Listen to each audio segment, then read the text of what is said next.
আসসালামু আলাইকুম। দেখুন কত রঙের ফুল, মধুমঞ্জরি লতার এই রঙের খেলা।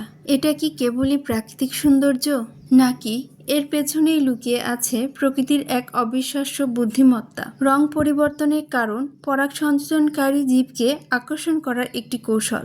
এটি মূলত ফুলের ভেতরে অ্যান্থ্রাসায়ানিন নামক রঞ্জক পদার্থের মাত্রার পরিবর্তনের কারণে হয়ে থাকে।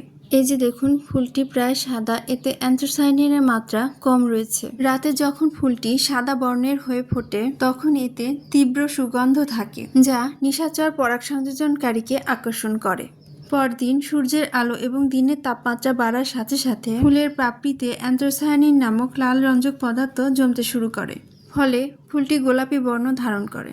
এরপর দ্বিতীয় বা তৃতীয় দিনে ফুলটিতে অ্যান্থ্রাসায়ানিনের মাত্রা সর্বোচ্চ পৌঁছায়, যার ফলে ফুলটি গাঢ় লাল বা খয়েরি রঙে পরিণত হয়। এই পর্যায়ে পরাগায়নের দায়িত্ব নেয় মৌমাছি এবং হামিং বার্ডের মতো পাখিরা, কারণ লাল রঙের প্রতি তারা ভীষণভাবে আকৃষ্ট হয়। এক ফোঁটা শক্তি বা মধু অপচয় না করে সর্বোচ্চ পরাগায়ন নিশ্চিত করা এই যে প্রাকৃতিক মেকানিজম, এটাই হলো মধুমঞ্জরি লতার অসাধারণ বুদ্ধিমত্তা। প্রকৃতির এই রং বদলের খেলা আপনার কেমন লাগলো?